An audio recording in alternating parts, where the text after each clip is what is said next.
प्यारे बच्चों और मित्रों, नमस्कार। हायर मैथमेटिक्स के इस वीडियो लेक्चर में मैं आपका स्वागत करता हूं और उम्मीद करता हूं कि आप सभी स्वस्थ होंगे, खुश होंगे और बढ़िया से बहुत सारी पढ़ाई कर रहे होंगे और अपने भविष्य के लिए अच्छे अच्छे सपने देख रहे होंगे। और इन सपनों में कहीं ना कहीं पे आपका जो राष्ट्र है, अपना आपका जो देश है, उसके लिए भी कुछ अच्छा अच्छा सोच रहे होंगे। ठीक है, मैं जयपाल विश्वकर्मा आज के इस लेक्चर में आपका फिर से स्वागत करता हूं। हम लोग अपने वीडियो लेक्चर की सीरीज में विद्यार्थियों न्यूमेरिकल मेथड्स के टॉपिक के ऊपर काम कर रहे हैं और पिछले कुछ लेक्चर्स में हम लोगों ने solution of simultaneous linear algebraic equations के न्यूमेरिकल सॉल्यूशंस के ऊपर बात करेंगे। हम लोग 3 डायरेक्ट मेथड पढ़ चुके हैं, ठीक है ना। और इटरेटिव मेथड्स में पिछली क्लास में हम लोगों ने जैकोबी इटरेशन मेथड को पढ़ा था। आज हम लोग विद्यार्थियों जैकोबी इटरेशन मेथड का जो अपग्रेडेड वर्जन है, ठीक है ना, उसको पढ़ने वाले हैं, जिसका नाम है Gauss Seidel iteration method. Iteration method का मतलब आप सभी अच्छे से जानते हैं विद्यार्थियों। ये मेथड बेसिकली इंप्रूव करके बनाई गई है गॉस इटरेशन को। तो आइए इस मेथड को समझते हैं। पूरा का पूरा इसका वर्किंग रूल देखेंगे विद्यार्थियों पहले हम लोग, एंड देन इसके बाद में हम लोग इसके क्वेश्चंस को देखेंगे, है ना। यहां पर डायरेक्ट क्वेश्चन से शुरुआत हम लोगों ने कर दी है, लेकिन पहले हम लोग वर्किंग रूल को समझेंगे, क्योंकि आप लोग जैकोबी इटरेशन मेथड को पढ़ चुके हैं, इसलिए आपके दिमाग में एक पिक्चर तो है कि काम कैसे किया जाता है, ठीक है ना। ये तो आपको पता है कि यदि हमारे पास में 3 इक्वेशंस हैं विद्यार्थियों, कितने इक्वेशंस हैं हमारे पास में? 3 इक्वेशंस हैं अगर, ठीक है। तो सपोज दैट ये पहली इक्वेशन, ये दूसरी इक्वेशन, ये तीसरी इक्वेशन है। आपको ये पता है कि जैकोबी इटरेशन मेथड में हम लोग इसे x के लिए सॉल्व करते थे। कंडीशन क्या है वो आपको पता है कि x का कोफिशिएंट बाकी y और z के कोफिशिएंट से बड़ा होना चाहिए। उसी प्रकार y का और z के साथ भी यही कंडीशन होती है, तो ही हम उन इक्वेशंस को x, y या z के लिए सॉल्व करते हैं। जैकोबी में क्या कर रहे थे कि इन तीनों ही इक्वेशंस में स्टार्टिंग में जो फर्स्ट इटरेशन होता था, है ना, इटरेशन नंबर 1, उसमें सभी में राइट हैंड साइड में x is equal to y is equal to z is equal to 0 रख देते थे, और जो भी नई वैल्यूज आती थी उनको x1, y1, z1 नाम दे देते थे। These are called are first approximate या first iterative values of x, y, z। फिर उसके बाद में हम लोग क्या करते थे विद्यार्थियों, ये जो आपकी x1, y1 और z1 वैल्यूज आती थी ना, फर्स्ट इटरेटिव वैल्यूज, इनको हम लोग वापस इन इक्वेशंस के राइट हैंड साइड में लिख देते थे, तो हमें x2, y2 और z2 मिल जाता था विद्यार्थियों। लुक विद्यार्थियों, ऐसी जो गॉस जैकोबी मेथड था उसमें हम पूरी की पूरी तीनों वैल्यूज को लेके जाते हैं। 2 को यूज करते हैं x के लिए, 2 को यूज करते हैं y के लिए, 2 को यूज करते हैं z के लिए। दैट्स द प्रोसेस, ठीक है ना। यानी कि सेकेंड इटरेशन में फर्स्ट इटरेशन की जो वैल्यूज हैं उनका यूज किया जाता है, ठीक है। ये सेकेंड इटरेशन में फर्स्ट इटरेशन की वैल्यूज का यूज किया जाता है। थर्ड इटरेशन में सेकेंड इटरेशन की वैल्यूज का यूज किया जाता है, ठीक है। थोड़ा सा चेंज कर दिया है गॉस सीडल मेथड में। क्या चेंज कर दिया है कि भाई समझिएगा, बाकी क्वेश्चन से तो अपन समझेंगे सही। गॉस सीडल ये कहता है कि यार आप लोग जब फर्स्ट इटरेशन करते हो तो x, y, z तीनों को 0 क्यों रखते हो, है ना। x को निकालने के लिए तुम्हें y और z की जरूरत है, तो ठीक है, तुम फर्स्ट इटरेशन में y और z को 0 कर दो तो तुम्हारे पास में x1 आ जाएगा।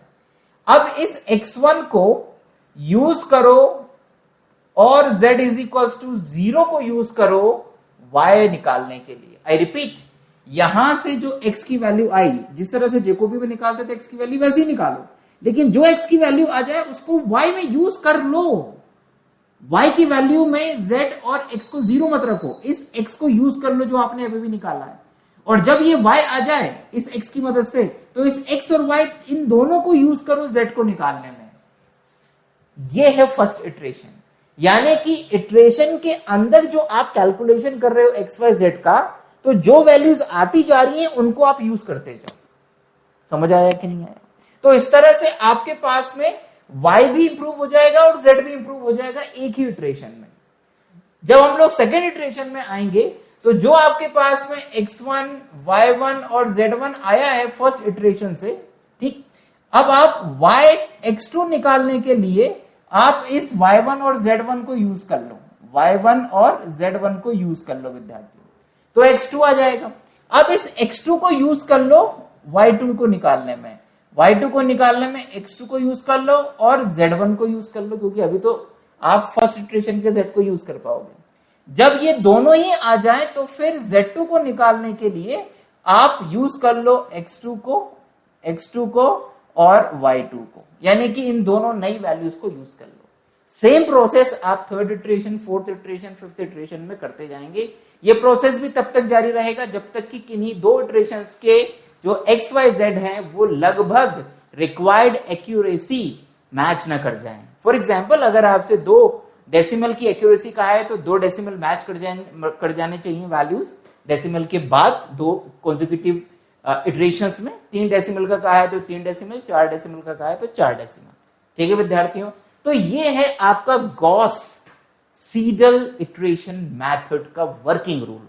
ठीक है, उम्मीद करता हूं कि ये जो वर्किंग रूल हम लोगों ने पढ़ा है या समझा है, ये आपको समझ में आ गया होगा। ठीक है ना, तो वर्किंग रूल को समझने के बाद में अब हम लोग आ जाते हैं क्वेश्चन के ऊपर। ठीक है ना, तो आपको और क्लैरिटी आ जाएगी। साथ ही मैं बताना चाहूंगा कि न्यूमेरिकल मेथड्स के सभी वीडियो लेक्चर्स एक प्लेलिस्ट में हम लोगों ने डाल दिए हैं। वो प्लेलिस्ट यूट्यूब पर भी है और हमारे मोबाइल एप्लीकेशन पे भी है, जहां पर आपको सुविधाजनक हो आप वहां से पढ़ सकते हैं। न्यूमेरिकल मेथड की जो प्लेलिस्ट है वो यूट्यूब और हमारे मोबाइल एप्लीकेशन पर जो फ्री कॉलेज कोर्सेज हैं उसके अंदर फ्री ऑफ कॉस्ट अवेलेबल है। ठीक है ना, और कुछ पेड कोर्सेज भी हैं जो आप अपनी सुविधा अनुसार यूज कर सकते हैं। ठीक है, चलिए आइए अब आ जाते हैं हम लोग कहां पर, क्वेश्चंस के ऊपर विद्यार्थियों। तो विद्यार्थियों समझिएगा, क्वेश्चन है apply Gauss Seidel iteration method to solve the equation 20x + y - 2z = 17। ठीक है, दिमाग की बत्ती जल जानी चाहिए। 3x + 20y - z = -18, 2x - 3y + 20z = 25। Now in equations को ध्यान से देखिए और खुद ही आइडेंटिफाई करिए कि कौन सी इक्वेशन किस वेरिएबल के लिए सॉल्व होगी। इसमें x का कोफिशिएंट बड़ा है तो ये x के लिए, इसमें y का कोफिशिएंट बड़ा है तो y के लिए, इसमें z का कोफिशिएंट बड़ा है तो ये z के लिए सॉल्व होगी। और आपके पास में जब इस इक्वेशन को x के लिए सॉल्व करोगे तो वो ऐसी बन जाएगी। कैसे आया, y और z वाले टर्म को इस तरफ ले गए और 20 को डिवाइड में ले गए। उसी तरह सेकंड इक्वेशन से y की वैल्यू, थर्ड इक्वेशन से z की ये वैल्यू आ जाएगी आपके पास। Now these are your equation 1, इनको आप इक्वेशन नंबर 1 नाम दे सकते हैं। Now starting for the approximation x0 = y0 = z0 = 0, substituting y = 0, sorry y0 z z0, मतलब एक तरह से आप 0 0 वैल्यू ही सब्स्टिट्यूट कर रहे हो in the right hand side of the first equation. ये फर्स्ट इक्वेशन के राइट हैंड साइड में आपको सब्स्टिट्यूट करना है y को और z को। तो y और z को आप यहां पे सब्स्टिट्यूट करेंगे विद्यार्थियों, तो आपके पास में कितना आ जाएगा, आपके पास में x1 की वैल्यू आएगी 1/20, 17 - y0 - 2z0, क्योंकि इनकी वैल्यू दोनों की 0 है तो आपके पास 17/20 आएगा, जिसका वैल्यू आएगी 0.85। ये आपका x1 आया। अब इस x1 को यूज करना है बच्चों। पुटिंग x = x1, देखो लिखा ना उसने, putting x = x1 and z = z0, z0 मतलब 0 in the second of the equation 1 we have, ये सेकंड जो है इसमें सब्स्टिट्यूट करना है, यहां पर x1 और यहां पे z0। तो जब आप ये वैल्यू सब्स्टिट्यूट करेंगे बच्चों तो आपके पास में रिजल्ट आएगा, x1 और z0 की वैल्यू को सब्स्टिट्यूट करिएगा, एक लाइन और बढ़ा लीजिएगा, कैलकुलेशन करिएगा, यू विल गेट -1.0275।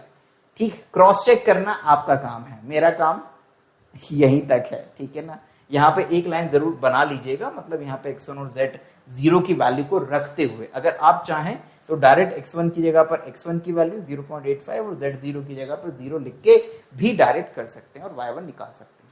अब आपके पास में x1 और y1 दोनों नई वैल्यूज आ गई हैं, इन दोनों ही वैल्यूज को यूज करेगा आप किसको निकालने में, z1 को निकालने में। तो यहां पर x1 लिख देंगे, यहां पर y1 लिख देंगे, कौन सी, फर्स्ट इक्वेशन के थर्ड वाले पार्ट में। ठीक है ना, सो आपके पास में Z1 की वैल्यू हो जाएगी 1.0109। That's the process.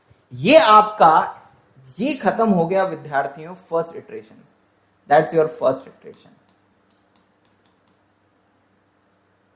ठीक है, that's your first iteration. Now we are moving to the second iteration विद्यार्थियों। तो सेकेंड इटरेशन में क्या करना होगा विद्यार्थियों? सेकेंड इटरेशन में भी सेम प्रोसीजर हम लोग अडॉप्ट करेंगे बच्चों, ठीक है ना। Second, yes, same procedure. So then second iteration में जब हम जाएंगे तो बिल्कुल सेम प्रोसीजर हम लोग अडॉप्ट करेंगे। तो फॉर द सेकेंड इटरेशन, ये चाहो तो आप ऐसे लिख सकते हो, applying as first iteration. First iteration जैसे हम लोगों ने फर्स्ट इटरेशन में करा वैसे ही सेकेंड इटरेशन में करेंगे। तो x2 को निकालेंगे जब, मतलब सेकेंड अप्रोक्सीमेट वैल्यू निकालेंगे x की, उसको x2 नाम दे दिया है बस, है ना। x2 इज इक्वल टू हो जाएगा 1/20 17 माइनस y1 प्लस z1, मतलब y1 और z1 को यूज करा। ये हमारे पास में किसकी वैल्यू आ गई? x2 की। फिर हम लोग इस x2 को और z1 को यूज करेंगे किसको निकालने के लिए? y2 को निकालने के लिए, यानी y के सेकेंड अप्रोक्सीमेट वैल्यू को। तो ये आएगी -0.9998, ठीक। फिर इस y2 और इस x2 को यूज करेंगे z2 को निकालने के लिए, ठीक है, राइट। और आपके पास में जो वैल्यू है z2 की वो हो जाएगी 0.9998, ठीक है। यानी कि जो लेटेस्ट वैल्यू आती जा रही है उसको आपको यूज करना है वेरिएबल की अप्रोक्सीमेट वैल्यू निकालने के लिए या इटरेटिव वैल्यू निकालने के लिए। क्लियर है? तो जैसे ही हमारे पास में x2 y2 z2 हो जाएंगे तो that's finish your second iteration. अब इन वैल्यूज की मदद से, ठीक है, हम लोग थर्ड इटरेशन शुरू करेंगे। तो थर्ड इटरेशन में विद्यार्थियों आप क्या करेंगे? x3 की जो वैल्यू निकालेंगे, यानी कि third approximate value of x, उसके लिए y2 और z2 को यूज कर लेंगे। आपके पास 1.0000 आ जाएगा। ये जो x3 आया है, इस x3 को और z2 को यूज कर लेंगे हम y3 को निकालने के लिए। ये आपके पास है -1.0000 आ जाएगा। सिमिलरली Z3 की वैल्यू निकालने के लिए हम y3 और x3 को यूज कर लेंगे। आपके पास में Z3 की वैल्यू आ जाएगी 1.000। That's all. आपको दिख रहा होगा कि इस वैल्यू में और इस वैल्यू में बहुत ज्यादा अंतर नहीं, और आप लगभग जो है XYZ की वैल्यू को निकाल चुके हैं, या जिसे कहेंगे बिल्कुल उसके पास पहुंच गए। तो आप अंदाजा लगा सकते हैं कि the value of the second iteration and the third iteration being practically the same, so we can stop here, and hence the solution is x is equals to y is equals to z is equals to, आपके पास में value हो जाएगी। ये क्या भाई?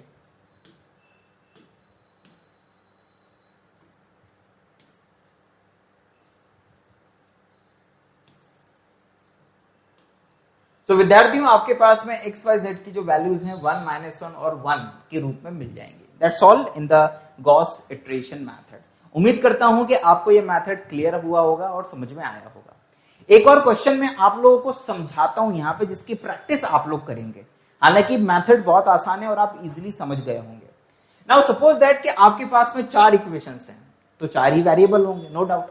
Look at the equations, ठीक है ना। 10x1 minus 2x2 minus x3 minus x4 is equals to 3, minus 2x1 plus 10x2 minus x3 minus x4 is equals to 15, minus x1 minus x2 plus 10x3 plus minus 2x3 is equals to 27, minus x1 minus x2 minus 2x3 plus 10x4 is equals to minus 9 by Gauss-Seidel iterative method।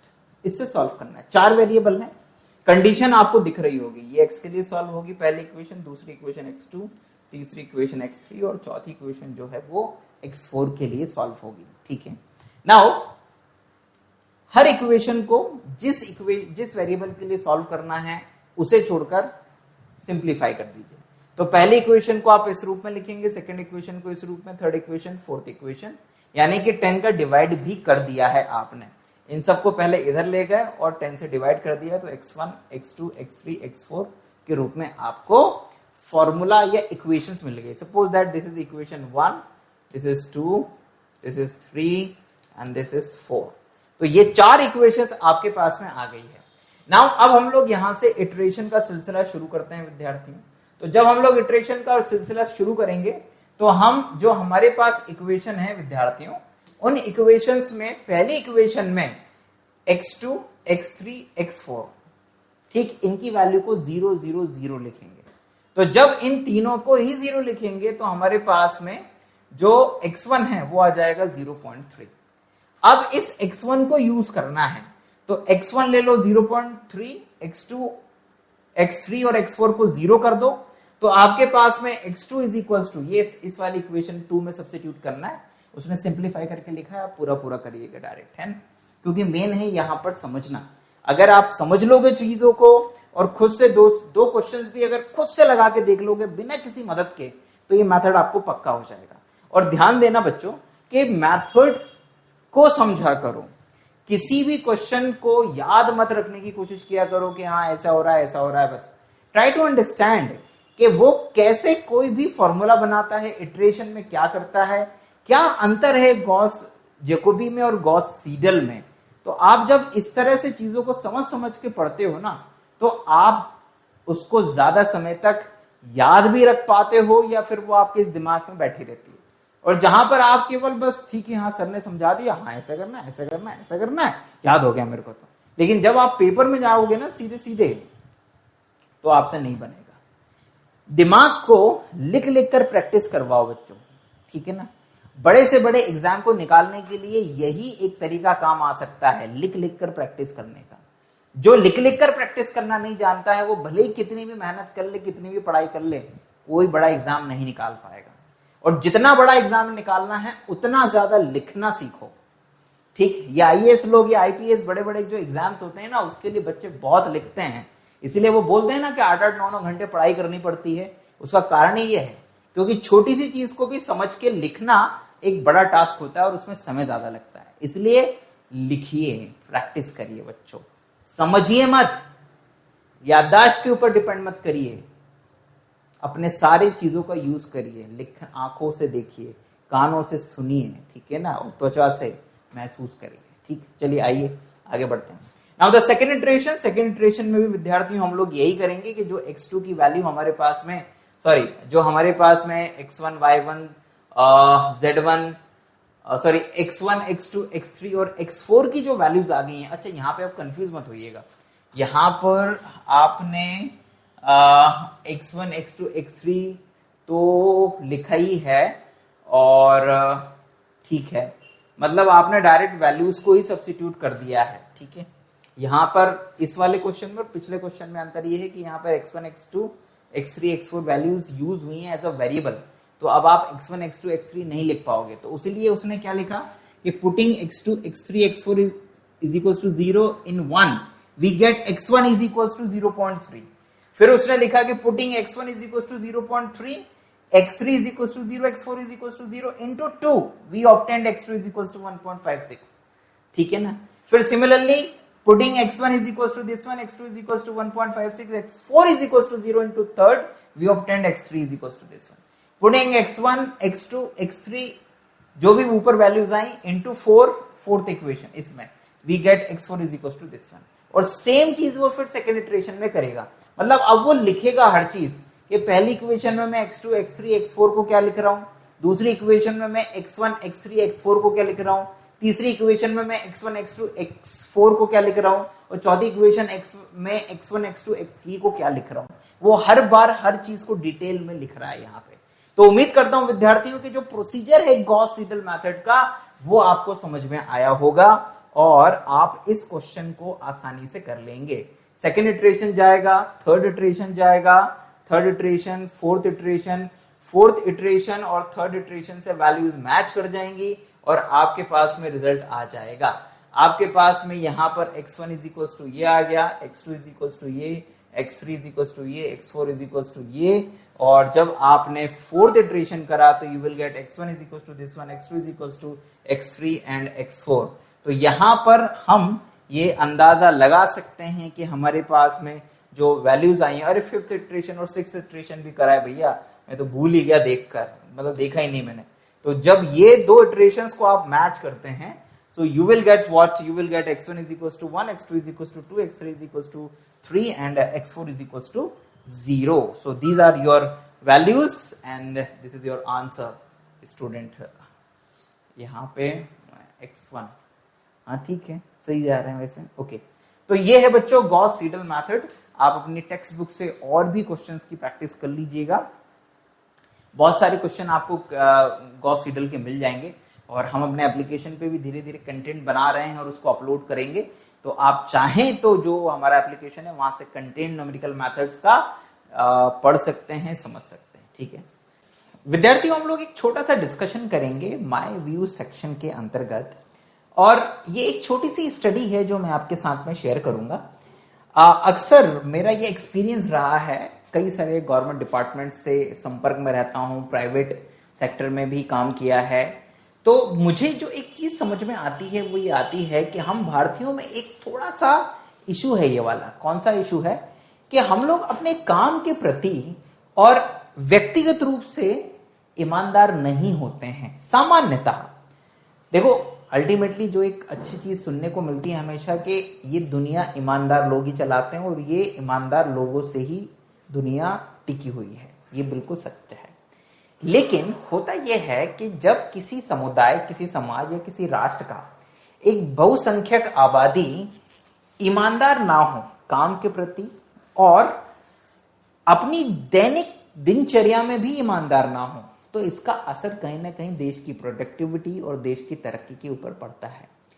यहां पर मैं बहुत बड़े बड़े solution के ऊपर बात नहीं करूंगा, मैं केवल आपकी और मेरी बात करूंगा कि जिस काम के लिए मुझे पैसा मिलता है, जिस काम की वजह से मेरी रोजी रोटी चलती है, जिस काम की वजह से मैं पहचाना जाता हूं, अगर वही काम मैं ईमानदारी से नहीं कर रहा हूं तो ये तो कहीं ना कहीं पर अपने जॉब के प्रति और अपने प्रति और अपनी जिम्मेदारियों के प्रति जिसे कहें कि जस्टिफाई नहीं होता है, और ये कहीं ना कहीं देश की, जिसे कहेंगे देश की तरक्की में एक बाधा भी है। ये जब ज्यादातर होने लगता है तो बड़ी दिक्कत होने लगती है, लेकिन अगर 100 में से 5 लोग ऐसे हैं, 10 हैं तो कोई दिक्कत नहीं है, लेकिन अगर 100 में से 70 से 80 लोग ऐसे हैं तो बड़ी प्रॉब्लम है। हम लोगों में से ज्यादातर लोग जो है ना, जब काम आता है तो परेशान हो जाते हैं, कैसे होगा, मैं कैसे करूंगा, फलाना ढिमका, ये सारी बातें होने लगती हैं। कई बार क्या कहते हैं, हम अपने को अच्छा साबित करने के लिए दूसरे की बुराई करने लगते हैं बॉस के सामने। ये भी हम लोगों के साथ में एक प्रॉब्लम है। तो ये जो छोटे छोटे हमारे अंदर बैड हैबिट्स हैं, ये कहीं ना कहीं पर एक अच्छा वर्क कल्चर डेवलप नहीं कर पाते हैं, और जो नए बच्चे आते हैं किसी भी ऑफिस में, वो भी इस कल्चर के कारण गलत डायरेक्शन में मुड़ जाते हैं। और अल्टीमेटली इसका नुकसान पता है किसको उठाना पड़ता है? ईमानदार व्यक्ति को उठाना पड़ता है। कारण यह है कि कुछ लोग ऐसे होते हैं जो किसी भी कीमत पर अपनी ईमानदारी नहीं छोड़ सकते हैं। तो होता यह है कि जब वो 70 से 80% बेईमान लोगों के बीच में काम करते हैं ना, तो उनको बड़ी दिक्कत होती है और सारा का सारा बोझ जो है वो इन्हीं के ऊपर चला जाता है। बाकी ये लोग तो एंजॉय करते रहते हैं, ठीक है, और ये बोझ के तले दबे जाते हैं। क्यों? क्योंकि इनके नेचर में ही नहीं है बेईमानी करना। इनके नेचर में ही नहीं है कि मैं अगर सुबह 10 बजे ऑफिस चला गया हूं तो मैं शाम को 6 बजे से पहले वापस आऊं, या फिर इनके नेचर में ही नहीं है कि अगर कोई काम पेंडिंग है तो उसको नजरअंदाज करते हुए मैं गप मार रहा हूं या मैं घूम फिर रहा हूं। ये है ही नहीं इनके नेचर में। ये वो लोग होते हैं कि जब तक काम रहेगा ये चैन से नहीं बैठेंगे, और अल्टीमेटली इन्हीं के कारण देश चलता है। तो हम में से ज्यादातर लोगों को ऐसा बनना चाहिए, इस उद्देश्य के साथ में कि हमें अपने देश की तरक्की में अपना पार्टिसिपेशन करना है विद्यार्थियों। क्योंकि कोई भी संपन्न राष्ट्र, कोई भी विकसित राष्ट्र के लिए यह बहुत जरूरी होता है कि उसके जो लोग हैं वो अपने काम को देश की तरक्की से जोड़कर देखें, और जब तक वो ऐसा नहीं करेंगे तब तक क्या कहते हैं, कहीं ना कहीं पर देश पिछड़ा हुआ रहेगा। और अगर मैं व्यक्तिगत रूप से बात करूं, अगर आप ईश्वर में विश्वास रखते हैं और आध्यात्मिक भी हैं, तो इस प्रकृति में जो भी चीज ईमानदारी से नहीं हो रही है या जो भी व्यक्ति काम कर रहा है अगर वो ईमानदार नहीं है, तो कहीं ना कहीं इसके नुकसान आपको उठाने पड़ेंगे। क्योंकि ये प्रकृति ही ईमानदारी या फिर अपनी जिम्मेदारियों को पूरी निष्ठा से पूर्ण करने का एक सबसे बड़ा एग्जाम्पल सेट करती है। समय पे सूरज का उगना, समय पे चांद का आना, समय पर बारिश, समय पे धूप, ठीक, समय पर हवा, ये सारी की सारी जो चीजें हैं ये नेचुरली बिल्कुल एक सिस्टमैटिक वे में चलती हैं। तो इसका मतलब ये है कि अगर ये नेचर के ही नेचर में है ईमानदारी, तो ये हमारे नेचर में भी होना चाहिए। और अगर, क्योंकि हम अल्टीमेटली नेचर से कंट्रोल होते हैं, यानी कि ईश्वर, जिसको हम मतलब प्रकृति मतलब ईश्वर, हम ईश्वर से यानी कि प्रकृति से कंट्रोल होते हैं। तो अगर हम उसकी तरह बिहेव नहीं करेंगे तो निश्चित ही हमें नुकसान उठाने पड़ेंगे, क्योंकि वो हमारे ब्लड में या फिर हमारे डीएनए में ही है। और जब हम उसके विरुद्ध जाके कुछ करेंगे तो हमें नुकसान उठाना पड़ेगा। सो बी केयरफुल विद्यार्थियों। ये कुछ नहीं, एक छोटा सा डिस्कशन था आपके साथ में करना था, क्योंकि आप यंग लोग हैं, आप आगे चल के देश को आगे बढ़ाओगे। आप में से बहुत सारे लोग अलग अलग जगहों पर प्लेस होंगे और देश के बड़े बड़े संस्थानों में काम करेंगे।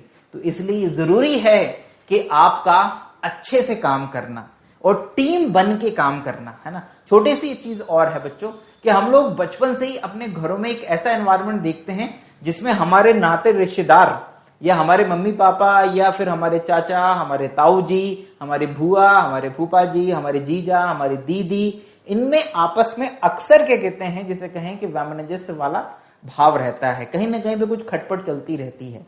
तो हम एक्चुअल में उसी चीज को देख के बड़े हुए हैं और कई बार हम लोग भी उसी की तरह बिहेव करते हैं, अपने ऑफिस में भी, अपने घर में भी। मतलब हम किसी को माफ नहीं कर पाते हैं, उसकी कमियों को ही देखते रहते हैं हमेशा, और उसी के कारण अक्सर पीछे रह जाते हैं और वैसे ही बन जाते हैं, राइट। जबकि होना क्या चाहिए कि टीम बन के काम करना चाहिए। ठीक है, किसी की गलती हो गई, कोई बात नहीं यार, कोई इशू नहीं है, अपन मिलके करेंगे, फिर से करेंगे, कोई दिक्कत नहीं है, मैं तुम्हारे साथ में हूं।